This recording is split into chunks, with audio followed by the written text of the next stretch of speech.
Muy buenas, soy Marcos Vázquez y hoy tenemos una nueva entrevista aquí en Radio Fitness Revolucionario. Hablo con Álvaro Bernal, entrenador personal y dietista y divulgador sobre buenos hábitos. Como escucharéis en la charla, Álvaro es muy crítico con el estilo de divulgación que vemos actualmente en las redes, con los engaños y simplificaciones, y el si quieres puedes y merece la pena escucharle. Empezamos precisamente hablando sobre el uso de esteroides por muchos influencers que buscan captar clientes por su físico, tanto entre los más jóvenes como incluso entre personas más maduras. Pasamos después al entrenamiento en casos de patologías como cáncer y por último hablamos del entrenamiento para la longevidad, de qué aspectos cruciales debemos trabajar y cómo hacerlo para que sea efectivo y seguro. Veréis que Álvaro no tiene pelos en la lengua, que dice las cosas como las siente y merece la pena escucharle, así que no os lo perdáis. Y como yo, Álvaro es también muy fan de la inteligencia artificial, nos cuenta cómo usa herramientas tipo Notebook LM en su día a día, hablamos de cómo podrían evolucionar estas tecnologías en el futuro para mejorar los entrenamientos y conectado con esto, os recuerdo que hasta el 30 de junio podéis apuntaros al curso Vida Inteligente Plus con el precio promocional de 99 € para aprender inteligencia artificial por el verano. Dentro encontraréis ya 12 clases con ejemplos prácticos de cómo usar distintas herramientas IA para mejorar vuestra productividad, aprendizaje, diseño de rutinas, entrenamiento y menús, inversiones, gestión del conocimiento, automatización de tareas y mucho, mucho más. Si queréis sumaros a esta gran tecnología, echadle un vistazo en fitnessrevolucionario.com/vida inteligente, todo junto, repito, fitnessrevolucionario.com/vida inteligente. Y os recuerdo también que podéis ir a tiendafitnessrevolucionario.com, todo junto, donde además de mis libros, programas y selección de productos recomendados, tenéis una sección arriba en el menú de paquetes donde podréis comprar con descuento, por ejemplo, un pack de Panacea, que es proteína de suero, Green Bull, que son extractos verdes, y té matcha, o también el pack de Invicto Ilustrado con mi diario esencial y otras opciones seleccionadas. Y ahora sí, damos la bienvenida a Álvaro Bernal. Bienvenido al podcast, Álvaro, ¿cómo estás? Muy bien, Marcos. ¿Qué tal tú? Muy bien, con ganas de hablar contigo. Teníamos pendiente esta charla hacía tiempo y quería tocar varios temas, ¿no? Como entrenamiento con patologías, entrenamiento para longevidad. Pero para empezar, me gusta mucho también tu divulgación sobre los peligros de las redes sociales, ¿no? El mundo del fitness, de la salud en general, que es un salvaje oeste con muy poquito control. Sí. Así que la primera pregunta sería esta, ¿no? ¿Qué mensajes te parecen más peligrosos, más perjudiciales en el discurso típico de fitness en redes sociales y especialmente para jóvenes o principiantes? El mensaje del todo o nada, del blanco-negro, bueno o malo, es decir, ayuno para todos. Da igual si la persona tiene una enfermedad y por desgracia puede ser contraproducente, da igual. Cetogénica para todos, da igual si esa persona compite en un deporte que consume muchos hidratos de carbono, da igual. Mensajes sensacionalistas, mensajes precipitados y, como suelo decir, personas que están en lo más alto, en el punto álgido de la curva Dunning-Kruger, esa curva en la cual a lo largo de la vida, en una profesión, una persona tiene una etapa en la que piensa que sabe muchísimo y que además que lo que sabe vale para los 8.000 millones de personas del planeta Tierra. Luego, con el tiempo, pues hay gente que tiene la suerte de descubrir que no es así. Y muchos se quedan en el monte de la estupidez, que es esa parte más alta de la curva de Dunning-Kruger. Claro. El tema es que hay gente que tiene suerte y se rodea de gente mucho más preparada y descubre pues que no sabía tanto, que sabía poco y va progresando y llega un día en la vida que más o menos pues tiene un conocimiento que es útil para un público determinado. Pero claro, desgraciadamente las redes sociales están potenciando que la gente se quede en el punto álgido de la estupidez. Y cuando son adultos, un adulto que ha tenido cierta formación, hasta cierto punto puede cribar las cosas, puede razonar, puede ver a otros creadores de contenido. Porque la palabra influencer a mí me parece una palabra muy agresiva, porque no creo que nadie que sea buena persona quiera influir en los demás. Otra cosa es que tú lo que cuentes pueda tener utilidad, pero la palabra influir, yo no quiero influir en nadie. Yo quiero ser una gota de agua en el mar, quiero dar una información y el que la coja, bienvenida sea. Pero con los chicos jóvenes, nos guste o no, todos hemos sido jóvenes, tendemos a segmentar la información que buscamos y nosotros no tuvimos el concepto del algoritmo que nos taladra el cerebro pico pala con el mismo contenido. Es decir, si un chico quiere un cuerpo definido y musculado porque eso le da un caché y un estatus y en el momento vital él se está buscando en términos antropológicos su sitio en la manada y es lo lógico, pues ese chico va a querer emular a personas que tienen 4, 5, 10 años más que él y que tienen eso que él ansía.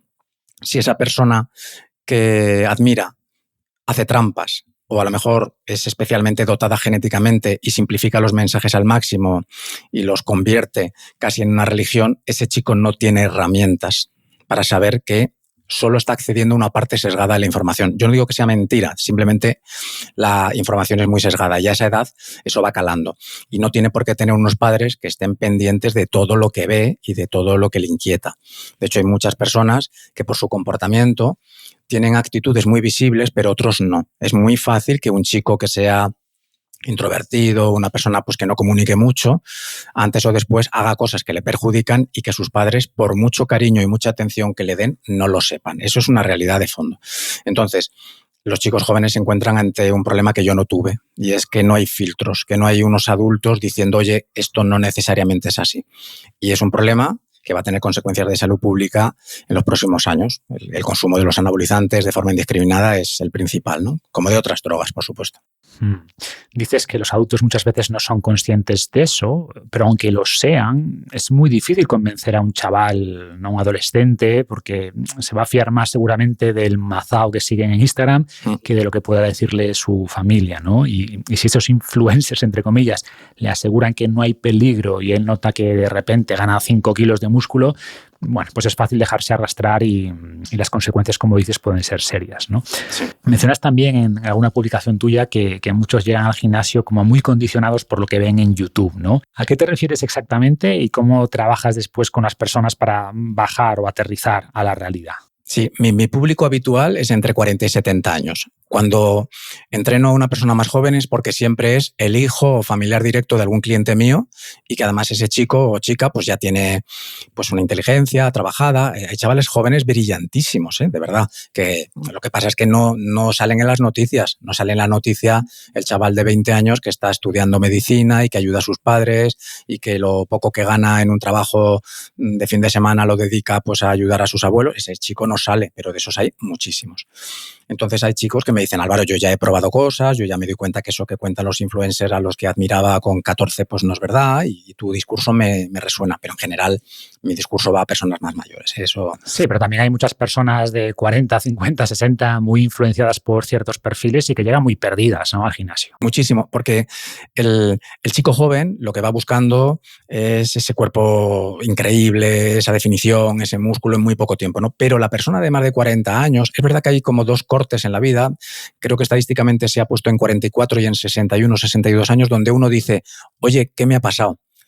Yo bromeo, que te levantas con 44 años es estadística, es una media, y uno dice, oye, yo ya no soy el mismo, y te notas que no es el mismo. Habrá quien le pase a los 38, a otro a los 48, pero la realidad es que uno detecta eso. Y esas personas de 40 y poco son muy vulnerables al mensaje de, oye, vamos a poner tus niveles de testosterona y de otras hormonas al nivel de cuando tenías 20 años. No puede ser malo, ¿no? Y ahí se obvian cosas muy elementales de fisiología, y es que el organismo se va adaptando al paso del tiempo. A nadie nos gusta envejecer, pero el hecho de que yo hoy con 57 años tenga unos niveles de testosterona más bajos que yo mismo con 30, no quiere decir que si a mí se me aporta la cantidad extra para tener los niveles que tuviera con los 30, eso no me vaya a perjudicar, ¿vale? Y a veces, desgraciadamente, por falta de conocimientos elementales, cosas tan básicas como entender que la misma cantidad de algo no obra de la misma forma en cada momento de la vida ni de cada circunstancia, hace que una persona pueda caer también en un ciclo o una terapia, llamarlo de la manera que sea, para que ese adulto de 40 y pocos años también sea víctima de algo. Cuando a lo mejor le tienen que explicar que habría que revisar sus hábitos de sueño, de comida, de entrenamiento y ver si eso hace mejorar. Y aún así, si lo hace todo bien, esa persona es totalmente libre de decir yo quiero asumir unos riesgos, pues que lo haga informado. Pero el gran problema es que estar informado y bien asesorado por un médico vale bastante más que comprar un producto de forma ilegal en un mercado negro. Y ese es el gran drama, que poder tener esa sanidad de élite es muy caro y algunas personas pueden acceder y otras no. Yo nunca estaré en contra de ningún tratamiento ni de ningún tipo de uso de droga, siempre y cuando esté la persona informada. Entonces, si tú tienes dinero, te puedes informar, puedes ir a los mejores especialistas y decirte, oye, mira, Marcos, esto en tu momento vital y con tu perspectiva de salud y con tu historia genética y con todo lo que hemos evaluado, podría tener un sentido hasta aquí. Pero más de esto, asumiríamos unos riesgos que probablemente tú no quieras. De la misma manera que una persona se hace una cirugía estética y debe ser informado. Y esa persona firma un consentimiento, asume unos riesgos. Bien, ¿qué ocurre? Que cuando a una persona se le dan todos los posibles riesgos de un tratamiento de terapia de reemplazo de testosterona, mucha gente se echa para atrás. Claro, si esa persona no quiere afrontar que lo que le gustaría implica unos riesgos importantes, la persona hace lo del avestruz, que se suele decir, ¿verdad? Mete la cabeza en el suelo para decir esto no está pasando y va a buscarlo donde le dicen que las cosas van a ser de la manera que quieren. Las personas en Occidente acomodado tenemos un reto muy importante y es diferenciar entre lo que queremos oír y lo que tenemos que oír. Y cuesta mucho escuchar lo que tenemos que oír. Entonces, cada uno debe estar informado. Y, por desgracia, estar informado hasta vale dinero. Sí, aunque bueno, si sigues a las personas correctas puedes obtener mucha información gratis, ¿no? Pero por aclarar, o sea, hemos hablado de, entre comillas, ayuda química en dos contextos muy distintos, ¿no? O sea, está ese chaval joven que toma dosis altas de esteroides por su cuenta para ganar mucho músculo y eso es muy peligroso. Y después está pues, el caso de un hombre o mujer de 50 y pico que usan terapias de reemplazo hormonal para mantener niveles normales, ¿no? Que les permitan mantener buena calidad de vida.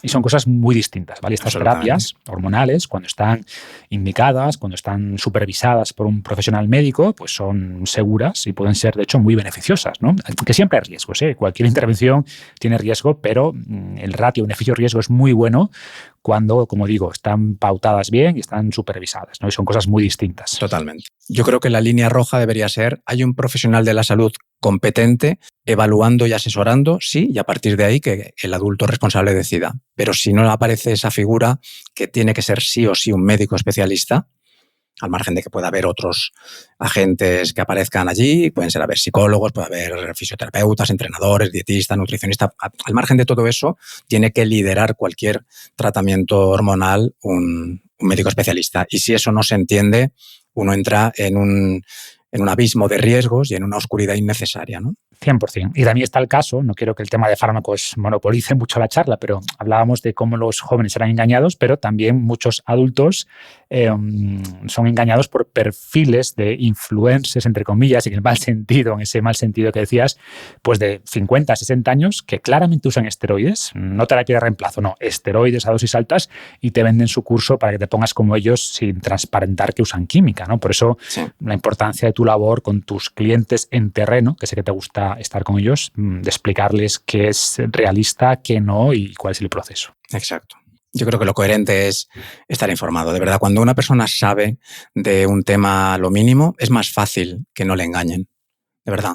A mí me entristece porque siempre hablamos del chico joven que carece de conocimientos porque por definición es joven y los tendrá que ir aprendiendo, pero también es verdad que el adulto llega un momento en que su autoestima sufre una crisis. Imagínate una persona pues que bueno, ya no puede mantener una erección, ya no tiene fuerza, está agotado, está triste, no sabe por qué. Esa persona automáticamente es víctima de quien le diga, siendo de su edad, cómo puede hacer las cosas de otra manera. Esa es la realidad de fondo, ¿no? Entonces a mí me llegan muchas personas rebotadas de personas que directamente les han asesorado para que consuman estos productos farmacéuticos sin ser expedidos por una farmacia ni ser, digamos, indicados por un profesional, o rutinas y metodologías delirantes en las cuales todo se complica mucho y, desgraciadamente, la estadística es tozuda. Y si tú analizas cómo entrena un corredor de, por ejemplo, de media maratón o de maratón de hace 40 años, no hay gran diferencia como lo hace ahora. A lo mejor en el ámbito de la hipertrofia y la fuerza ha habido un pequeño cambio que es los tiempos de descanso, no mucho más, pero realmente no ha habido grandes diferencias. Entonces, se trata de hacer complicado lo simple para que eso tenga valor. La buena noticia, que yo estoy también haciendo mucha divulgación, es que la inteligencia artificial es un tema también muy rocambolesco. Yo simplemente diría, las herramientas de información actuales van a desmontar mucho de este tipo de creadores de contenidos. Yo lo hago constantemente, cojo Notebook LM, una herramienta totalmente gratuita, meto, por ejemplo, 40 vídeos de 1 hora de un buen creador de contenido y acto seguido hago un debate con ese contenido. Y yo esto se lo he contado esta mañana a una cliente. Yo he hecho una experiencia la semana pasada en la que he cogido 36 vídeos míos, vídeos serios, yo hago el tonto en muchos vídeos, pero vídeos serios en los que hago divulgación. Metí esos 36 vídeos y amigos míos han hecho preguntas que me harían a mí, generales. Oye, ¿mejor frecuencia 1 o frecuencia 2? Oye, ¿sí a los carbohidratos o no? Preguntas así, generales. Han visto lo que respondía Notebook LM sin que yo lo viera, yo les he respondido y Notebook LM con mis 36 vídeos respondía de forma más completa que yo en ese momento. ¿Por qué? Porque yo no puedo tener en la cabeza todo, porque yo ahora mismo estoy hablando contigo, pero yo estoy vivo, a lo mejor me ha sentado mal la comida, o a lo mejor no he dormido, hay montones de situaciones. Ahora, Notebook LM me ha cogido a mí 36 vídeos en los cuales yo me preocupé de que estuvieran bien hechos. Eso es solo el principio de la IA, solo el principio. No te digo nada cuando te pongas, pero estamos hablando de que esto va por semanas y por meses, ¿eh? No te digo nada cuando yo me pongo unas gafas. Esta semana Meta ha sacado una actualización de sus gafas que te traducen 5 idiomas en tiempo real. Gafas que ya están proyectando en el cristal de la gafa información a modo de realidad aumentada ya hace tiempo, pero Meta las va a hacer probablemente muy notorias a finales de este año. Bueno, pues ¿qué pasará cuando yo esté viendo a un cliente haciendo un curl de bíceps y ya directamente la IA me esté diciendo que ahí hay una dismetría, pero también una asimetría, que eso tal, que no es relevante, que bueno, que se puede compensar y que yo estoy desbordado? Es decir, en el momento que te estoy hablando, Marcos, la peor IA ya sabe más que yo. Y tú dirás, bueno, es que tú tampoco sabes mucho. No, no te preocupes, ¿eh? Podemos pedirle que se documente. El que no se dé cuenta que la IA ya sabe más que todos, está fuera. Otra cosa es qué hacemos con esa IA y que no caigamos víctima de los datos. Pero el momento es maravilloso. Y esto te lo decía porque mucha gente que está dando discursos en las redes tratando de complicar lo simple y lo que es peor, simplificando lo complicado, pues van a quedar en evidencia, ¿no? Y esa es parte de mi divulgación, coger mucho contenido y pasarlo por la IA y hablar con profesionales de alto nivel y que me digan, pues hijo mío, pues efectivamente, la IA sabe más que nosotros. Sí, yo soy muy optimista también con la IA, ¿no? Pero como dice, nuevas tecnologías crean nuevos problemas y quizá alguno la use para suplantarte a ti y que aparezcas en un vídeo recomendando química o diciendo algo que nunca has dicho, ¿no? Eso es ahí hay un matiz legal, es decir, nuevas tecnologías generan nuevos delitos. Evidentemente no se podía robar electrónicamente cuando no había acceso a las cuentas corrientes, ¿no? Por lo tanto, nueva tecnología, nuevas realidades a todos los niveles, ¿no? Entonces, la legislación tendrá que poder verificar cuando alguien se está haciendo un uso indebido del contenido. Fíjate, ya en las elecciones de 2016 en Estados Unidos, es decir, hace 2 elecciones, una parte del contenido que se filtraba por entonces en Twitter, lo que ahora es X, ya eran bots, ya eran mensajes que estaban mecanizados. Eran todavía muy primitivos, muy torpes, pero sí se vio que tenían capacidad de influir en el voto el día antes. Entonces, esta parte hay que tenerla en cuenta. Ya en las de 2020 empezaron a aparecer vídeos de Trump en los que nadie podía, ni incluso personas cercanas a Trump, podían saber si era Trump o no. Claro, ya se ha pensado en esto y parece mentira que todavía pensemos que los lobbies esto lo tienen descontrolado. Es decir, otra cosa es que no todos tengamos acceso a esa legislación de élite, pero antes o después todo lo que se haga con inteligencia artificial estará señalado sí o sí, estará penalizado y, por fortuna, muchos vídeos que yo veo de temas interesantes que se hacen con IA se perciben enseguida y tienen muy poca difusión. Otra cosa es cuando empecemos a falsear la imagen de las personas y entonces entraremos en el ámbito de los delitos y es otra cosa, ¿de acuerdo?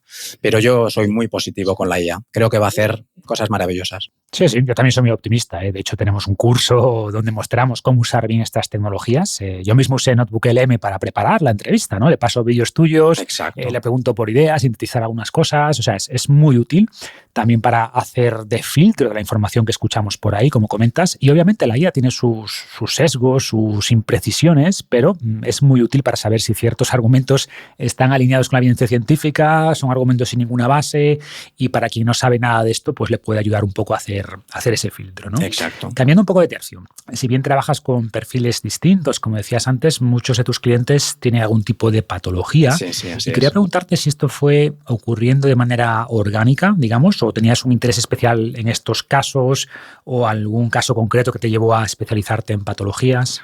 Yo soy una persona que a lo largo de mi vida me he ido, no sé cómo, profesionalizando de lo que me pasaba. Es decir, empecé a montar en bicicleta y estudié mucho de ciclismo y de fisiología del ciclismo. Empecé a hacer esquí de fondo y lo mismo. Ya de jovencito hice pesas, lo que pasa es que mi genética no era buena, pero, y de eso se puede hablar ampliamente, estoy haciendo una buena recopilación de en qué medida la genética es determinante en la hipertrofia. bueno, para callar también a aquellos que dicen que todo es sobrecarga progresiva y querer es poder y demás, pero igual que corriendo, si no tienes un buen consumo de oxígeno, te va a dar igual que no vas a ganar el maratón en las Olimpiadas, eso te lo aseguro. Pues nada, me fui adaptando a eso, ¿no? Cuando tenía 42 años me diagnosticaron una enfermedad autoinmune y empecé también a investigar sobre eso. Un gran amigo mío que es un catedrático de fisiología muy, muy considerado, me documentó, me dio información y después, hace 7 años murió mi padre de cáncer y ahí tuve yo la sensación de que tenía que investigar sobre entrenamiento y cáncer. Este buen amigo mío también, que es, ya digo, es un primera espada en el mundo de fisiología del ejercicio y cáncer, pues me formó, me dio mucha información y fui haciendo eso. Entonces, tengo dos perfiles, personas que sí tienen alguna condición que les complica mucho la vida y luego personas entre 40, 60 y tantos que les encanta el deporte y, oye, pues quieren correr esa carrera popular, ir a tope o quieren ir a la bici a tope o quieren hacer calistenia con 50 años. Entonces es muy variopinto, ¿no? Y siempre me formo con lo que está pasando en mi momento vital. Siempre he pensado que las personas que tenemos una profesión de amplio calado, y es la nutrición y el entrenamiento, afecta prácticamente a toda la sociedad, tenemos una capacidad de tener credibilidad en un intervalo de unos 10 años más o menos arriba abajo. Es decir, personas que estén en 40 y muchos a mí me ven creíble, personas que están en 60 y muchos me ven a mí creíble. Uno de 25 no me ve creíble, digo, ¿qué me está contando este señor, no? Puede ser puntualmente, pero hay una asociación positiva, y esto viene de la psicología, de que todos nos vemos 10 años más jóvenes de lo que creemos. Por lo tanto, el que hoy tenga 67 y me vea a mí hacer alguna dominada y me vea más o menos delgado, pues dirá, pues este es como yo, ¿no? Y yo veo al de 47 y yo, cuando tenía 47, tenía un consumo de oxígeno más alto y hoy voy con la bicicleta o con los patines, lo que sea, y digo, joder, ¿cómo me cuesta si hace 10 años que han pasado en 2 semanas, esos 10 años parecen 2 semanas y va muy rápido, ¿no? Entonces ese es mi cliente, un cliente que está siempre en ese rango de edad, ¿no? Pero especialmente concienciado con la enfermedad. Porque la información que se manda sobre la enfermedad me parece aterradora. Mensajes, por ejemplo, con cáncer, ¿no? Del entrenamiento de fuerza y cáncer. Para empezar, y esto probablemente genere bastante discusión, bien asesorado me mandan un día un estudio y me dicen, Álvaro, cuidado, que el entrenamiento de fuerza y cáncer no necesariamente es adecuado para todo el mundo, ¿eh? Ya no hablamos de personas que tienen una caquexia donde lo que hay que hacer es dejarles pobrecitos que el tratamiento haga lo que pueda y ayudarles y demás. No. Que no necesariamente ese entrenamiento es deseable. Álvaro está diciendo que no hay que entrenar, no, bajo ningún concepto. Álvaro está diciendo que cuidado con dar el mensaje de que si entrenas fuerza y resistencia vas a vencer al cáncer, bajo ningún concepto.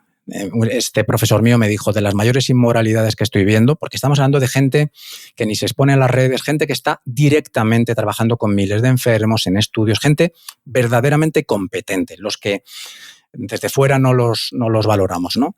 Me dicen, cuidado con esto porque hay personas que están haciendo un entrenamiento que está generando un estrés en un organismo que tiene las defensas al límite y le está generando efectos contraproducentes, ¿de acuerdo? La combinación del entrenamiento y el cáncer es terrible porque vamos siempre a un acuerdo de mínimos. ¿Cuánto es lo mínimo que podemos hacer por miedo a lo que pueda pasar en ese organismo? No es lo mismo la persona que tiene un cáncer después de llevar toda la vida haciendo deporte, que esa persona tolera muy bien una dosis bien controlada de ejercicio, que la persona que tiene obesidad, esa obesidad sarcopénica, tenía exceso de grasa corporal, poca reserva de masa muscular, fuerza y potencia, pero vestido no parecía que estuviera, digamos, obeso, y esa persona se pone a hacer deporte y no solo le aumenta la inflamación, la propia enfermedad, el propio tratamiento, sino que encima estamos generando una fatiga todavía mayor. O sea, hay que ser muy prudente. Y la estadística es tozuda. La mayor parte de las personas que debutan en esta enfermedad suelen tener un background de sedentarismo detrás, con lo cual hay que ser especialmente prudente. La segunda burrada que veo es utilizar a los pacientes como sujetos de estudio. No, hay que hacer 4 series de 10 a RIR 2. Esa persona no sabe de lo que están hablando, solo sabe de que esta mañana ha ido a la analítica y el resultado no era bueno. Y tú llegas a las 10 de la mañana y le dices que hoy le tocaban hacer 4 por 10. Es decir, es una desconexión absoluta con la realidad de ese ser humano. Y yo, ¿qué es lo que hago? Le pregunto, ¿quieres que demos un paseo? ¿Quieres que charlemos? ¿Hago el tonto? ¿Hacemos algo? ¿Lo que quieres que hagamos? ¿Qué quieres? ¿En qué te puedo ayudar ahora? Entonces yo no puedo garantizar que esa persona va a tener un proceso de entrenamiento como para luego documentarlo. Me parece inmoral. Otra cosa es que alguien acceda a estar en un estudio, comprenda lo que hay, ¿vale? Pero la realidad es tan cambiante. Una mala noche, los vómitos no te permiten comer. ¿Cómo tú le dices a esa persona que hoy tocaba hacer zona 2? Es que es como de un grado de estupidez. Y pocas veces es una persona de mi edad la que dice eso. Casi siempre es una persona mucho más joven. Y no estoy diciendo en ningún caso que ser mayor sea mejor que joven, porque que yo conozco tipos de mi edad tan idiotas como cuando tenían 30. Pero hay que ser un poquito humilde, ¿no? Claro, es un tema de conocimiento y de experiencia, ¿no? Que la edad te da esa experiencia siempre que uses el tiempo para seguir aprendiendo, ¿no? Uh-huh. Y a ver, evidentemente, si has pasado la enfermedad o conoces de cerca a personas que lo han hecho, que lo están haciendo, pues entiendes que estás... o sea, que una cosa son los estudios, ¿no?, científicos en X sujetos con X protocolos de entrenamiento, que en general vemos beneficios claros en pacientes con cáncer, pero después, como dices, está la realidad del paciente concreto, que después de una quimio, pues lo último que le apetece es pensar si toca cardio zona 2 o series de sentadilla, ¿no? Cuando tiene náuseas, fatiga, miedo. O sea, hay que tener esa empatía, ¿no? Y saber cuándo hay simplemente que apoyar y no meter más presión con el ejercicio. Pero también está el caso contrario, ¿no? De personas en tratamiento que podrían hacer actividad física, pero que reciben muchas veces el mensaje de que no deben entrenar porque puede ser malo, cuando la evidencia, como decía, es clara en que el ejercicio no solo reduce el riesgo de cáncer, o sea, no solo es preventivo, sino que puede mejorar los resultados del tratamiento y reducir el riesgo de que ese cáncer reaparezca, ¿no? Pero de nuevo, si vemos el ejercicio como medicina, que en parte lo es, pues la dosis es clave y la mayoría de personas se quedan cortas en esa dosis, pero es verdad que algunas se pueden pasar porque su capacidad también está muy mermada por el tratamiento, ¿no? Entonces, bueno, hay que equilibrar en el fondo la ciencia con el arte, con el apoyo emocional, y creo que eso es algo que haces muy bien. Claro, en estos 7 años, lo poquito que he aprendido, porque esto es un mundo en el que me moriré y seguiré sin saber absolutamente nada, como te decía, lo poquito que he aprendido es que hasta que no haya herramientas para dosificar el entrenamiento, vamos a ciegas, como te decía antes.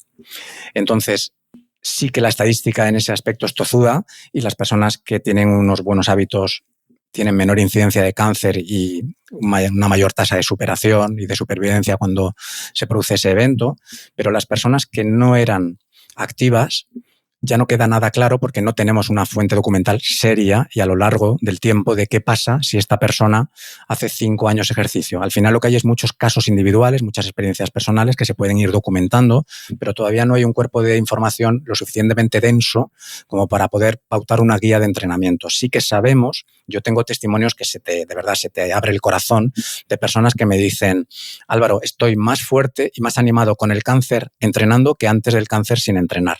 Es decir, cómo la vida se abre camino y cómo puede haber dos realidades paralelas. Por un lado, la enfermedad devastadora y por otro lado, la capacidad sanadora, especialmente en el ámbito emocional de la persona que se mueve y entrena. Dicho esto, he visto personas que han luchado como jabatos y no han superado la enfermedad. Entonces, el mensaje de cáncer y ejercicio igual a curación hay que evitarlo. Es un mensaje de: si tú te ves con fuerzas, te ves con ganas y quieres que te ayudemos y que lo intentemos juntos, aquí estamos. Pero no eres una rata de laboratorio y no te vamos a contar las repeticiones. Sabemos que tú te vas esforzando poco a poco y todo eso es un 1 más 1 que cuenta. Lo bonito es que sensores e IA de la mano nos van a decir en meses niveles de lactato. Por ejemplo, el lactato, que es un subproducto de la contracción y de la actividad física, es un indicador fisiológico que es un estándar de oro. En el cáncer está muy alterado. La propia persona ya está con niveles de persona que se está esforzando mucho, ¿de acuerdo? Bueno, hoy necesitamos una pequeña extracción de sangre para ver los niveles de lactato, pero bueno, investigadores españoles, que esto se está vendiendo ya, no es que vaya a pasar, sino que ya se está vendiendo con una banda pectoral a través del sudor. Tenemos niveles de lactato, niveles de deshidratación, niveles de pérdida de minerales. Podemos tener un sensor de glucosa, pero también podemos saber tensión arterial, podemos saber variabilidad de la frecuencia cardíaca en tiempo real, lo que se llama DFA alfa 1. Estamos viendo que la carga desde fuera, es decir, eso que está haciendo la cinta o esas pesas que está levantando, que lo podemos objetivizar. Oye, en la prensa ha hecho 10 repeticiones con 40 kilos a esta velocidad y ha descansado 2 minutos, ya ha hecho X series. Esa carga externa podemos saber casi en tiempo real qué incidencia está teniendo en ese organismo. Porque lo que queremos es que la carga externa el organismo la tolere para que mañana esté un poquito más fuerte, no para que le hunda. Entonces, cuando tengamos esa información vamos a poder decirle al paciente, oye, la inteligencia artificial nos está diciendo que estás pudiendo con esto. Oye, hoy nos dice que aunque estás muy animado por la noticia que te han dado muy favorecedora, aún así nos merecería la pena parar ya y hacer otra cosa. Eso va a ser precioso. Entonces, lo que vamos a hacer es gestores emocionales de lo que pasa con esa persona. Como yo digo, muchas veces me dicen, Álvaro, gracias. Digo, sí, cuando me toque a mí, porque estadísticamente nos va a tocar a 2 de cada 3, yo me voy a cagar de miedo, con perdón, me voy a asustar, todas mis convicciones se van a ir por al garete y voy a estar aterrorizado, como todos. Y buscaré ayuda de mis seres queridos y yo no sé lo que haré. O sea, yo no puedo decir a fecha de hoy si a mí me pasa esto, es cómo voy a actuar. No lo sé. Parto de la base que me asustaré y me quedaré colapsado. Y luego ya, pues Dios dirá, ¿no? Ese es el mensaje que hay que mandar. Sentido común y conocimiento. Si lo haces así, yo creo que hay un campo muy bonito y esto es aplicable en la enfermedad autoinmune, que como digo yo, no te mata de golpe, pero te mata lento, en la obesidad, que es terrible, el escarnio público que hay con la obesidad, esa separación de bandos, de o eres obeso porque quieres o eres obeso porque es imposible no serlo, todo eso que es delirante, del sí y el no. Este momento de la inteligencia artificial afortunadamente nos va a ayudar mucho a que todos estos vendehumos pues lo tengan complicado para seguir vendiendo humo. Sí, estoy de acuerdo en general, pero creo que le das demasiada importancia a los aspectos puramente fisiológicos, ¿no? Y, o sea, esto siempre hemos buscado en el deporte cuál es la métrica exacta que nos va a decir cómo estamos, la combinación de métricas, ¿no? Si es el HRV, el lactato, la creatina quinasa, no sé qué. Y después de muchos estudios, en muchos deportes, todo apunta a que cómo nos sentimos es la mejor métrica de cómo de recuperados estamos, ¿no? Entonces, no tengo claro que la IA nos vaya a dar la respuesta y no sé si es bueno decir al paciente oye, ¿cómo te sientes? No importa, porque la IA nos dice que estás así, ¿no? Entonces, claro, creo que la clave va a ser combinar esos datos, que aportan mucho valor, por supuesto, pero combinarlo con tu estado emocional, pues eso, con cómo te sientes y empujar un poco más cuando te sientes bien y un poco menos cuando te sientas peor, ¿no? O sea, al final combinar datos con sensaciones. De hecho, los datos se pueden convertir en un aliado o en un enemigo. Si uno ve el año completo, por poner una unidad de medida que casi todos le damos un valor místico, si tú has tenido 200 sesiones de actividad física, estás mejor que si has tenido 100 a igualdad de esfuerzo, ¿verdad? La IA lo que nos va a permitir es utilizar el sentido común y no tanto la intuición. Me explico. Si esa persona tiene el lactato muy alto, a pesar de estar muy motivado, y hay otros indicadores que yo no era capaz de entender, pero el algoritmo los saca de forma indirecta y me dice, oye, no pasa nada porque un día que estés súper motivado y bajo de defensas entrenes, pero si esto lo mantenemos en el tiempo, porque tienes tantas ganas de vivir que tu cerebro hace cosas que tu cuerpo no tolera. De la misma manera que uno puede hacer un ultra trail de esos brutales, lo hablaba, por ejemplo, Cristina, y decía, donde vas más allá de donde el cuerpo puede, ¿no? Pero claro, en el caso de que una persona está enferma y se está jugando la vida, el dato efectivamente nos puede matizar la emoción, pero no hay que quitar la emoción. Y oye, yo he tenido un caso que me costó mucho aceptarlo, de una persona que me dijo, yo sé que me quiero morir, pero me quiero morir en una bicicleta. No se murió en la bicicleta, pero se murió porque estuvo haciendo unos grandes esfuerzos. Y dice, ¿se murió de eso? No, lo que pasa es que las defensas estaban tan bajas que esos grandes esfuerzos aceleraron todo, ¿vale? Pero esa persona fue libre de decidir, yo quiero estar aquí haciendo esto hasta lo máximo que pueda. Pidió que le sedaran, pidió tal. Bueno, y esa persona tomó su decisión. Ese es el ejemplo perfecto de que los datos no necesariamente hay por qué llevarlos a misa, pero que el dato bien utilizado es maravilloso. Eso es incuestionable. Sí, los datos te deben informar siempre, pero no pueden dictar, ¿no? Exacto, exacto. Y perdón una cosa, con los datos, cuidado, que es que hay todavía muchos dispositivos que están en el siglo XX. Hoy hablaba con un cliente, me decía, es que el Garmin me dice una cosa y la variabilidad de la frecuencia... Claro, hay muchos memes del Garmin que has entrenado duro y te pone recuperación imagínate, en 65 horas. Y dices, bueno, ya, pues yo estoy perfecto, ¿no? Date cuenta que va con herramientas muy limitadas, va midiendo una aproximación de los valores de oxígeno en sangre. Pero ¿qué ocurre? Que eso se está moviendo. Está tratando de evaluar las respiraciones, está tratando de evaluar la frecuencia cardíaca, y al final hace un refrito y no tiene por qué ser bueno. O sea, no seamos víctimas del Garmin ni del anillo del no sé qué. O sea, seamos inteligentes, ¿no? A eso iba y claro que van a mejorar estos dispositivos. Yo he probado un montón de ellos, ¿no? El Oura, el Garmin, el Whoop, ¿no? Que justamente intenta ajustar las cargas de entrenamiento según tu grado de recuperación y dan información interesante, por supuesto, pero, como decía, creo que no deben dictar o pasar por encima de esas sensaciones más subjetivas. Fíjate, Marcos, una cosa, para personas sana y entrenada y con objetivos de estar estupendo. ¿Cómo te despiertas? ¿Te notas descansado? Sí. ¿Ha cogido la barra se mueve rápido? Va todo bien. Ya lo decía González Vadillo, si es que la fuerza está determinada por la aceleración. Si una persona puede hacer press de banca, imagínate, con 80 kilos, 10 repeticiones. Y ese día, la tercera repetición, parece que es la 9, pues es que no es el día, ya está. Y hay días que dicen, no sé qué pasa, que esto vuela. Pues ya está, has dormido bien y la barra vuela. Pues venga, pues disfruta. Exacto, ese es el concepto de autorregulación, ¿no? Que combinas, por un lado, un buen plan con tu sobrecarga progresiva, con tu dosificación bien pautada, pero vas ajustando ese plan día a día según cómo te sientas, ¿no? Bueno, pasamos ya al último tema de hoy, que sería el entrenamiento para la longevidad, o sea, no solo para vivir más, sino para mejorar la calidad de vida de las últimas décadas. Y dices, por ejemplo, en una presentación que la calidad de vida a los 80 años se empieza a construir a los 40. ¿Qué implica esto en la práctica? Sí, si uno analiza el aparato locomotor del ser humano, yo siempre digo, tiene más de 200 huesos, más de 300 articulaciones, más de 600 músculos. ¿Para qué está? Para moverse. Pero además tiene una capacidad de hacer largas distancias, pues será para algo, ¿no? Y además cuando hace largas distancias trata de consumir más grasas que hidratos de carbono. El cuerpo ya entendió que era más fácil almacenar grasa que hidratos de carbono, que podías almacenar mucha grasa y no tantos hidratos de carbono. Entonces, el ser humano no es un ser especialmente fuerte en la naturaleza ni especialmente rápido. Entonces, bueno, ¿por qué sobrevivió? Por su capacidad de hacer largas distancias y porque por su inteligencia se podía adaptar al medio.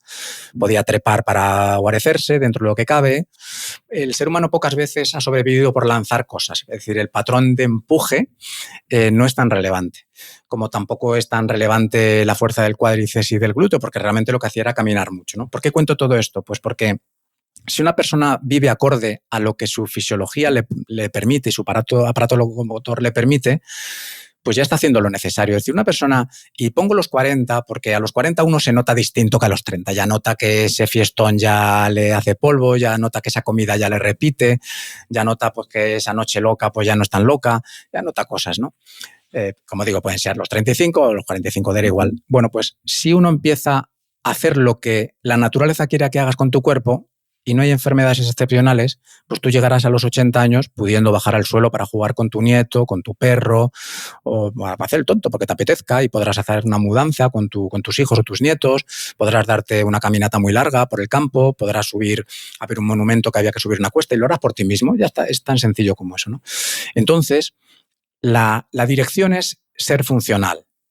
El cómo es tremendamente fácil. En el momento en que una persona mantenga la fuerza básica de esos patrones de movimiento, empujar cosas, tirar de cosas, lo que puede hacer el tren inferior con lo que llamamos la bisagra de cadera, todo el mundo sabe coger las bolsas del suelo, hacer un peso muerto, o lo que puedes hacer con una sentadilla o cualquier patrón parecido, con que se hiciera eso 2 veces por semana, unas 4 series que cuesten bastante, y ya fíjate, con algo tan genérico como que cueste bastante, que no te mueras pero que cueste bastante, esa persona ya está manteniendo una reserva de fuerza que le va a evitar muchas enfermedades derivadas del sedentarismo. No va a ganar con campeonatos de calistenia porque lo hace de una forma inespecífica, pero la buena noticia es que entrenar para la salud, como estoy diciendo, genera los mismos beneficios que si te lo tomas más profesionalmente. Es decir, no hay evidencia de que quienes han entrenado mucho al límite tengan más salud respecto a la condición física que los que simplemente entrenan así. Entonces, cualquier persona que entre los 30 y 40 haya entrenado fuerte en algo, le es terriblemente fácil entrenar ya no tan fuerte, generando mucha menos fatiga, menor inflamación, y puede mantener su día a día. Si a eso le añadimos que no es una cuestión de fuerza o cardio, sino que son las dos, si uno comprende que moverse todo lo que se pueda es saludable, que una persona hace 4 recados y ya ha hecho 10.000 pasos, y que eso le hace sentir mejor y recupera mejor, por extraño que parezca, con eso lo tiene todo hecho. Entonces, si una persona a diario es funcional, que es un término muy difuso, ya lo ha hecho todo. Ya da igual si juega pádel, si lo que le gusta es la bici. Habrá matices. Habrá que ver, oye, en este momento de tu vida el pádel no, tienes sobrepeso, no estás fuerte, te vas a hacer daño bien en una aceleración o en un frenazo, la estadística es tozuda. Oye, esto del CrossFit a tu nivel ahora mismo no te conviene. Esas dominadas haciendo esos movimientos no te convienen porque no eres capaz de hacerlo por ti mismo, pues toda esa sobrecarga en la frenada, en la excéntrica te va a lesionar. No quiere decir que no lo puedas hacer, pero necesitas a lo mejor 8 o 10 meses de prepararte. oye, esto de correr ahora mismo con tu peso 30 minutos seguidos, pues no te viene bien. A lo mejor lo que tenemos que hacer es caminar y trotar, y a medida que vas perdiendo peso y vas cogiendo forma física, pues vas mejorando. Es una cuestión de sentido común, ¿no? Pero hay un dato que asusta, que 7 de cada 10 adultos en Occidente tienen exceso de grasa corporal y déficit de masa muscular. Son los que yo digo, los que vestidos no se nota. Y ahí pues tenemos que hacer una profunda reflexión de si queremos estar polimedicados a los 40 o queremos estar medicados cuando no haya más remedio. Y eso es decisión de cada uno, pero informado sí. Has mencionado varias cosas importantes, ¿no? Primero, desarrollar una capacidad cardiovascular básica que podemos lograr llegando a esos 10.000 pasos al día. De hecho, si nunca has corrido, no sé si es buena idea empezar a correr a los 40, ¿no? Probablemente no. Empezaría primero alternando carrera con caminata para ir ganando fondo. Después el músculo o la fuerza. De hecho, la fuerza correlaciona mejor con longevidad que el músculo. ¿Qué más hay que trabajar? Te he escuchado hablar también de la potencia, ¿no? Que perdemos más rápido que la fuerza porque se degradan antes las fibras tipo 2X, propiocepción. ¿Qué más cosas recomiendas incluir? Fíjate, una persona que cuando ya está haciendo un ejercicio, el que sea, tú imagínate que tú estás en una prensa. Es una persona sedentaria, has empezado a entrenar y estás en una prensa horizontal, simplemente estás empujando. Cuando ya te empieza a costar mucho, tú sin saberlo, tú estás intentando ir todo lo rápido que pudieras.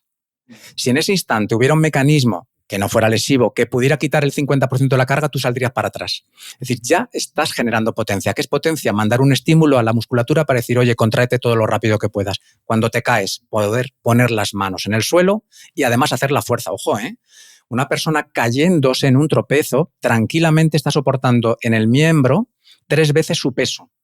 Por eso vemos esos vídeos de esas personas que se caen, la mano llegan a ponerla, pero impactan directamente en la cara. Eso es la potencia. En el momento en que tú entrenas esa carga con una alta velocidad intencional que ni lo sabes, ya estás entrenando la potencia. Y la propiocepción, cualquier persona que está razonablemente fuerte tiene equilibrio. Yo le digo a todo el mundo, quédate a la pata coja, lo que llaman la postura del árbol, ¿vale? Bueno, esto no tiene ningún misterio. Hazte una buena serie de piernas y después vuelve a hacer ese gesto y de repente no tienes equilibrio. ¿Dónde está el problema? En que hay montones de músculos estabilizando a la vez como para poder buscar el equilibrio. El equilibrio es una dimensión de la fuerza muy sutil, pero es fuerza, ¿no? Entonces, la persona que ya entrena fuerza y ya, por ejemplo, corre, lo tiene todo. Una persona que pudiera trotar por un terreno, no digo que sea especialmente escarbado, pero por un campo, algo normal, ya está haciendo microajustes constantemente, ya está trabajando la propiocepción. Pero si no quieres correr, pues puede ser un deporte de raqueta, que es maravilloso si estás adaptado. Si no te lesionas, porque tu condición física lo permite, es maravilloso, porque tienes que meter muchos elementos en juego. Cambios de dirección en todos los sentidos. La percepción de un objeto en el espacio, que el de enfrente lo que quiere es que tú no tengas muy claro dónde va a botar. Entonces es un ejercicio maravilloso. Había un estudio muy bonito que luego se desmintió que decía que las personas que juegan al tenis tenían una esperanza de vida mayor. Luego se vio que lo que tenían era acceso a una sanidad y una calidad de vida muchísimo mejor. Claro, o sea, era una época donde era caro jugar al tenis, pues claro que juega al tenis porque tenía una vida mejor, ¿no? Pero que dicho esto, cualquier actividad física que te encante y requiera cambios de dirección, arranques, frenazos, observar lo que está pasando, reaccionar en tiempo real, que al mismo tiempo trabaje el sistema cardiovascular y luego en el gimnasio o donde quieras, colgado una barra, adaptado a lo que tú puedes hacer. Que yo a veces veo cosas que me dan vergüenza y es cuando veo una persona con una banda negra elástica de esas que tienen un montón de peso haciendo dominadas, digo, pues si lo está haciendo la banda elástica, o sea, eso no tiene sentido. Bueno, pues nos daría igual, en vez de hacer esa dominada, lo haces en una barra más bajita y haces algo parecido a un remo invertido a tu nivel. Con que una persona hiciera estas cosas, ya lo tendría todo. ¿Que lo queremos simplificar? 2 veces a la semana todo el cuerpo, al menos 3-4 series que cuesten bastante, en términos de gym bro, que te acerques a no poder más, al fallo muscular, con que te acerques y de verdad te cueste, ya está, ahí está todo hecho. Con todos esos patrones, ¿no? Bisagra de cadera, empuje horizontal, vertical, tracción. Exacto. Y otra ventaja es que con un programa de fuerza que use rango de movimiento completo en los grandes patrones, mejoras la movilidad, que es otra capacidad importante, pero que la cubres en gran medida con un buen entrenamiento de fuerza. Mira, el mantra de la flexibilidad, a mí me lo explicó una vez un anestesista. Me dijo, mira, pasa a observar esto. Me dice, esta persona está anestesiada, mirad lo que hacemos con la pierna. Es decir, que mecánicamente esa pierna podía llegar ahí. Vale. Básicamente, imagínate que una persona está tumbada en la cama mirando para arriba, ¿de acuerdo? Y alguien coge su pierna y se la levanta y, oye, tiene un rango determinado el que sea. Ahora esa misma persona se pone de pie en el suelo y trata de bajar con las manos a tocar el suelo para que se reproduzca ese movimiento, pero claro, amigo, no puede, claro, porque te vas a caer. Entonces hay unos músculos que no tienen fuerza para sostenerte y además que no están acostumbrados a estirarse con fuerza. Cuando estaba anestesiado sí pudieron, ¿verdad? Es decir, el rango de movimiento está determinado por la capacidad de tu fuerza. Entonces, mirad, ¿cómo se explica que una persona tenga más flexibilidad después de calentar que antes? Bueno, pues por cuando estás en frío, el cerebro dice, a ese rango de movimiento te partes, así que voy a apretar para que no bajes más. Pero como ya ha venido sangre al músculo, ya todos los tejidos se están adaptando, ahora ya te permito que bajes más. Esa es la única realidad, pero no hay ejercicios para mejorar la elasticidad o el rango de movimiento, como lo llaman ahora, ¿de acuerdo? Exacto, o sea, he hablado mucho de este tema en el podcast, ¿no? De que la mejor forma de mejorar la movilidad es entrenando fuerza al final del rango de movimiento, porque Exacto. Las limitaciones de movilidad son del cerebro, o sea, que contrae la musculatura porque no siente que puedas desplegar fuerza en ese rango. Exacto. Fuerza o estabilidad, ¿no? Por ejemplo, mucha gente no puede hacer el movimiento de overhead squat y piensan que es por falta de movilidad en la cadera o tobillos, hombros, pero si les pones en el suelo, boca arriba, si se tumban, sí pueden adoptar esa postura, o sea, flexionan más todas las articulaciones, ¿no? Y de nuevo, es porque ahora el cerebro percibe estabilidad y no echa el freno. Tu cerebro te lo permite. El ejemplo perfecto es ponerse en cuadrupedia, te pones así, como si se va a subir tu nieto o tu hijo a la espalda, tú te pones ahí, te haces una foto, fíjate, y luego la giras y dices, coño, sí que puedes bajar a sentadilla.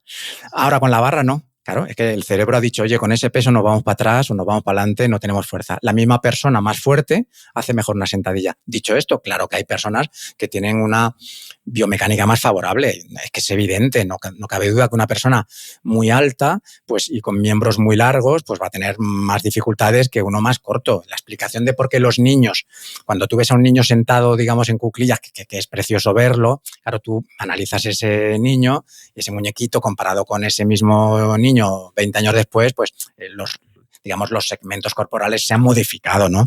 Y de hecho, lo que puede hacer el aparato locomotor con 4 años está pensado para sobrevivir con 4 años. Está pensado para que te caigas de tus padres que van corriendo porque les perseguía a alguien. O sea, que es así. Los niños son de goma, ¿no? Es que en esa etapa de la vida la naturaleza los ha hecho más capaces de soportar ciertas cosas, igual que no son capaces de soportar a lo mejor una época de hambruna y el niño muere antes, ¿no? Es decir, que cuando tienes ciertos conocimientos, todo es más fácil. Y lo bueno de la IA, que hago alusión, es que si de un tema no sabes, dile, no te entiendo, explícamelo así. Como si tuviera 4 años. No, pero luego tú le puedes decir qué sabes y qué no sabes para que vaya aprendiendo de ti. Sin duda la IA está revolucionando también la forma en la que aprendemos, ¿no? Estás hablando también de la biomecánica de cada persona, que va a definir su técnica. Por eso, salvo cosas generales, a mí no me gusta mucho hablar de técnicas perfectas en cada ejercicio, porque la técnica perfecta va a ser distinta en cada persona, ¿no? Pero esto conecta con la genética particular, y lo mencionaste antes, y no quería que se me pasara, que estás estudiando mucho este tema de genética e hipertrofia. Sí. No sé si con ella o sin ella, pero ¿cuáles son tus conclusiones? Bueno, las conclusiones, la verdad es que están ahí, o sea, están publicadas. Es una cuestión de hacer un acopio de toda la información. En torno al 80% está muy determinado. Una vez que se aíslan los estudios probando diferentes metodologías de entrenamiento, hay cosas muy bonitas. Brad Schoenfeld, por ejemplo, en su perfil publica muchas cosas y uno de los últimos que publicó, que me encanta y hago alusión siempre, es que cogen a un grupo de sujetos, los separan en grupos y lo que hacen es que el lado derecho del cuerpo entrena de una manera y el lado derecho el izquierdo, de la otra. Y es tan simple como igualdad de series. Pues nada, imagínate que con el lado derecho yo hago 4 series de curl de bíceps con una mancuerna, haciendo un impulso horrible, haciéndolo fatal, pero bueno, llegando a algo parecido al fallo muscular, ¿no? Y con el brazo izquierdo, después de haber descansado y todo bien metido en método, pues yo lo hago súper estricto. Pues al final pasan por una resonancia magnética y lo que se mejoró fue lo mismo. Y lo mismo con pocas y muchas repeticiones y lo mismo con diferentes frecuencias semanales. Todo ese tipo de cosas ya sabemos que viene muy determinado por el ecosistema es el adecuado, duermes bien, comes bien, en fin, estamos recuperados, sí, a partir de ahí la genética es determinante. Lo que pasa es que en el ámbito del fitness, si el discurso de que la genética es determinante pero no excluyente, es decir, que tú no tengas la genética para ser esa persona, no quiere decir que tú no debas hacerlo. Otra vez vuelven al todo nada. Si tú tratas de explicar que la genética es determinante, el mensaje es, tú lo que quieres es que la gente entonces no entrene. No. Pero voy a decir una cosa y sé que soy agresivo y a lo mejor me genera inconvenientes después. En el mundo del fitness es donde menos nivel hay intelectual entre los preparadores. En el ámbito del ciclismo, en el remo, en el esquí de fondo, en la carrera a pie, es que no hay un solo fisiólogo del ejercicio que te diga que si tú tienes un consumo máximo de 50 estando entrenado, nunca, repito, nunca vas a ir al Tour de Francia, nunca. Podrás ir a verlo, pero no vas a estar en el Tour de Francia. Bueno, pues cuando tú analizas la genética de una persona, y por ejemplo con Francis Holloway, que él es un experto en antropometría, y te dice cuáles son los perfiles de los nadadores, cuáles son los perfiles de los remeros, si es que están ahí. Ahora, ¿puede haber alguno? Pues podría ser. Yo recuerdo cuando era chaval que había un tal Spud Webb que medía unos 66 y ganó el campeonato de mates. Pero no le podemos decir a la población que todo el mundo de unos 66 va a ir a la NBA y además va a jugar en la NBA y además va a ganar el campeonato de mates. Y ese es el mensaje del fitness. Querer es poder, sobrecarga progresiva infinita. Si fuera así, los récords se batirían con 70 años, no con 30, por Dios. O sea, tan difícil es de entender que la sobrecarga progresiva tiene un límite. Todos tenemos un plató y a partir de ahí la fuerza es oscilante. Y cualquier persona, Pogačar, que está ganando el Tour, está dando unos vatios similares, ya no va a dar más vatios, ya está ahí. Entonces será una cuestión de cómo gestiona su momento de forma, cómo están los rivales, la suerte de la carrera, de los riesgos que asumen. Esa realidad nos tiene que hacer despertar. Y entonces la genética no es que te limite, pero hay que ser consciente de la genética. Bueno, yo sí diría que la genética te limita en el sentido de que esa genética marca tu techo posible, ¿no? De fuerza, de V2 max, marca también cómo de rápido puedes progresar hacia ese límite, pero en general la gente está muy lejos de ese límite y por tanto si entrenas fuerza, pues vas a mejorar tu fuerza, tu musculatura, si entrenas resistencia vas a mejorar tu capacidad cardiovascular, que por mucho que entrenes no vas a llegar al nivel de otra persona que tiene un límite superior, pues seguro, ¿vale? Pero quizás si esa persona no entrena bien, pues puede que finalmente no llegue tan lejos como tú, porque si tu límite potencial es menor, te has acercado más, ¿no? El problema, conectando con el tema original de las redes sociales, es que personas que tienen una genética privilegiada pues venden el mensaje de que el limitante es solo la disciplina, ¿no? Y que todo el mundo puede llegar ahí. Y no es cierto, porque quizás no tengas esa genética, ¿no? Pero en cualquier caso, siguiendo con el tema de la longevidad, tampoco hace falta mucho entrenamiento para obtener la mayoría de sus beneficios. No hay que llegar a tu límite de fuerza ni resistencia. O sea, hay varios estudios, por ejemplo, que muestran que las personas que están en el 20% superior de estas capacidades tienen casi la misma reducción de mortalidad que quien está en el 5% superior.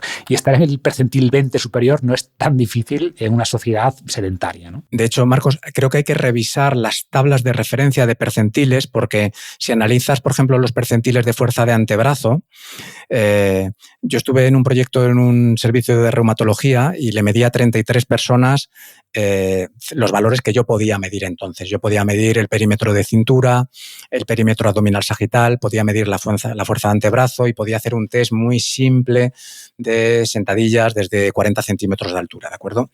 ¿Cómo sería el nivel de la condición física de algunas personas que no se podía completar el test de las sentadillas, de levantarse desde una banqueta de 40 centímetros porque los cuádriceps no le permitían? Si queríamos saber pulsaciones y demás, teníamos herramientas muy básicas, pero sí nos importaba ver con qué pulso arrancaba la persona, que tiene un factor hospitalario, ya de por sí está alterada, pero lo que queremos saber es cómo vuelve otra vez a las pulsaciones del momento antes de la prueba, no las 50 que tuviera en su caso, 60, ¿no? Oye, una señora tenía 78 pulsaciones antes de la prueba, le pedíamos que hicieran las sentadillas en un tiempo determinado con un cacharrito que iba haciendo tin, para que pudiéramos, digamos, normalizarlo y después evaluar los datos. Y había personas que no eran capaces de terminar la serie, ¿de acuerdo? Personas que para hacer la fuerza de antebrazo, incluso aún calentando, pues por los dolores no podían hacer. Pero quitado todo eso, cogiendo a las personas que sí pudieron pasar los test, lo que vimos es que las personas que durante 3 meses siguieron entrenando, todas redujeron de forma considerable la percepción de dolor en la escala subjetiva del dolor, la escala EVA. Básicamente, estamos hablando de que hubo una media de 2,7 puntos de reducción, pero eso se tradujo en que personas que tomaban medicación para el dolor 3 veces al día pasaron a tomarla 2 veces al día, ¿vale?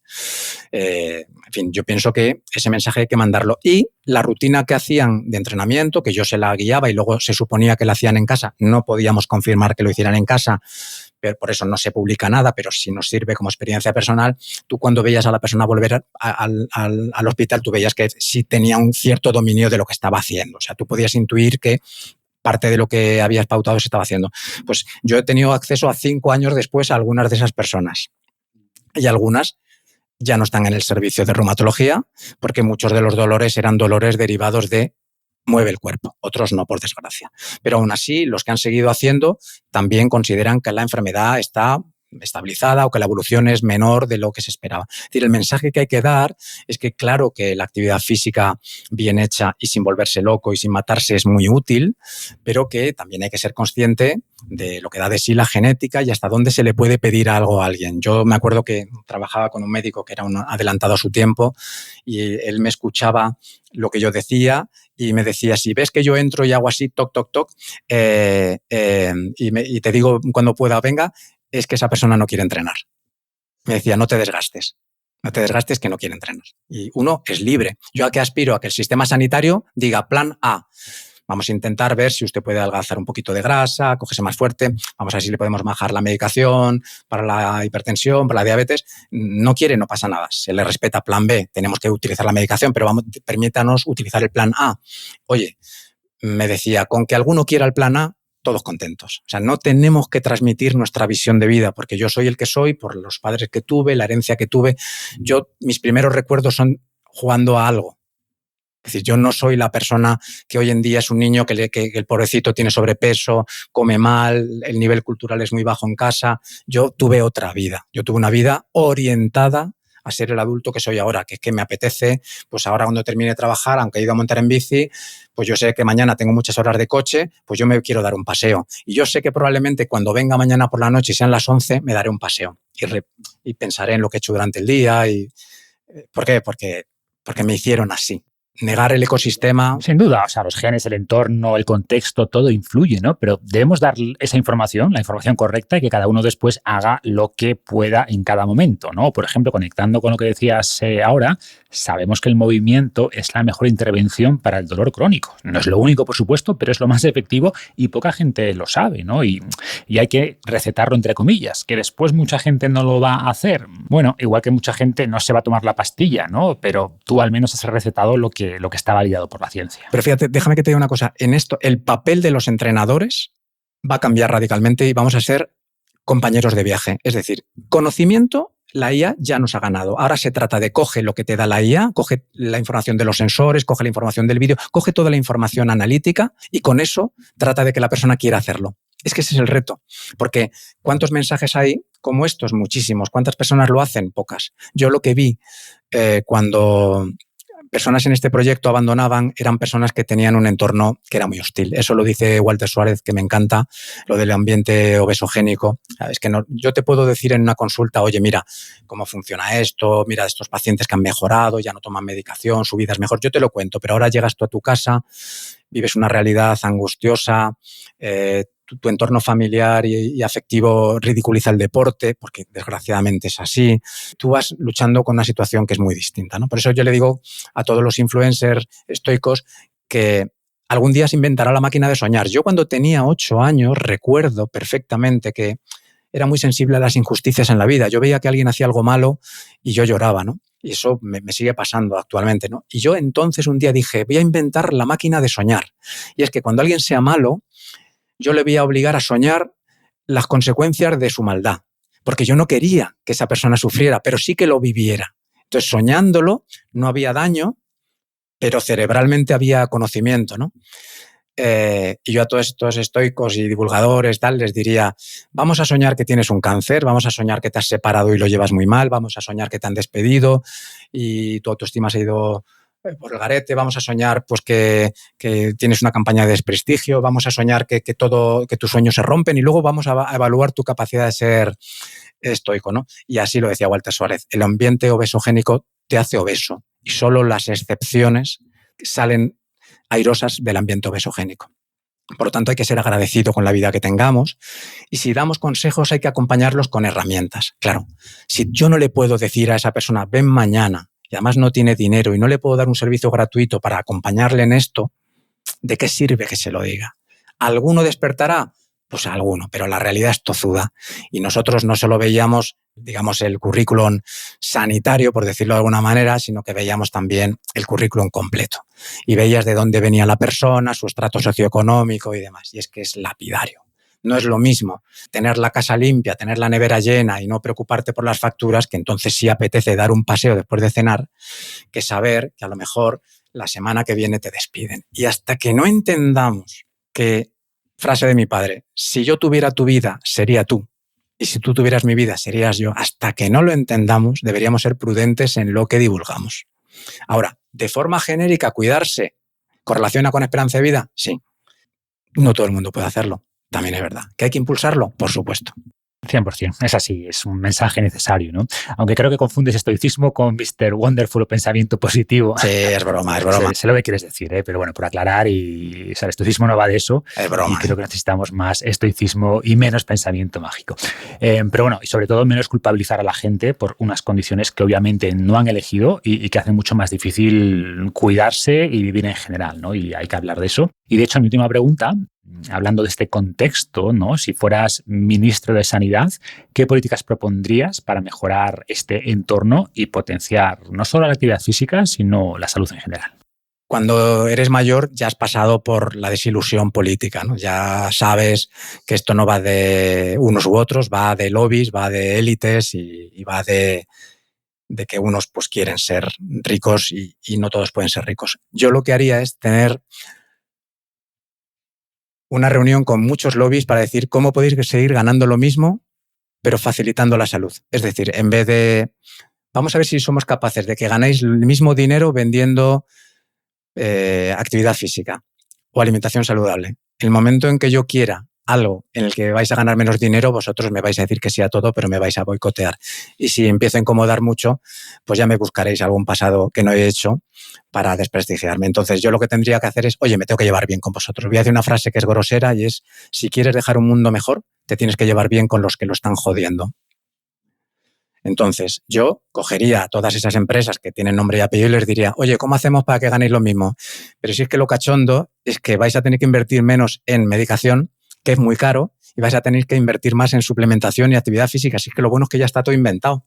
Entonces, sería cuestión de que vendierais en botes entrenamiento. O sea, se puede llegar al delirio, ¿eh? Hay una película que se llama Idiocracia, que bueno, yo creo que se puede ver en 5 minutos el resumen, pero se puede llegar a un punto de tal estupidez que se regaban los campos con una bebida energética, por eso los cultivos no crecían, ¿no? Entonces alguien detecta que el problema era que se regaban con bebidas isotónicas. Si se regaba con agua, volvía a salir el cultivo, ¿no? Yo sé que son cosas de persona mayor y parece que me ha dado la vida. Todo lo contrario, estoy súper esperanzado. Quiero tener un programa en televisión pública para entrenar fuerza y resistencia en mayores. ¿Por qué en la pública? ¿Y por qué en la televisión? Porque los mayores de 75 sí o sí siguen viendo la tele. O sea, te pongas como te pongas.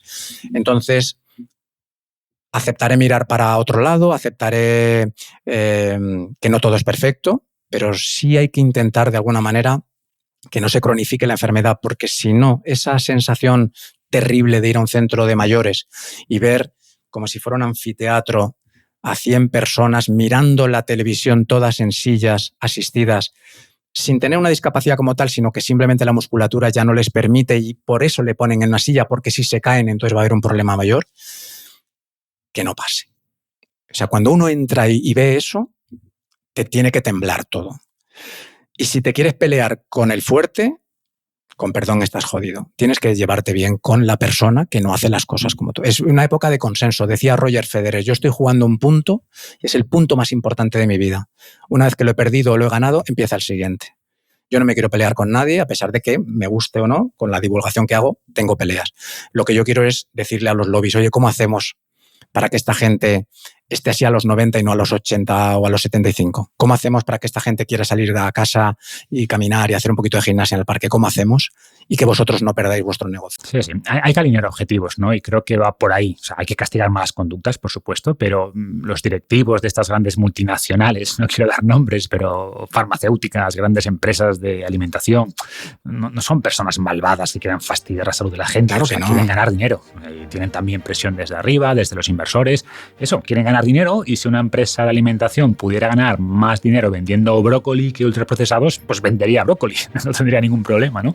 Pero claro, hay una población no bien educada por un lado, ni incentivos para que los alimentos saludables sean más baratos y lo de siempre. Si cambiamos los incentivos, cambiaremos el comportamiento, ¿no? Sin duda. Bueno, Álvaro, lo dejamos aquí. Mil gracias de verdad por tu tiempo, por esta visión distinta pero tan real sobre la salud, por elevarte un poquito, ¿no?, las cosas típicas de si es mejor rutina full body o dividida y mirar pues eso, más el contexto de cada persona, el entorno. Y nada, felicidades por tu valentía también a la hora de divulgar y muchas gracias. A vosotros, muchas gracias.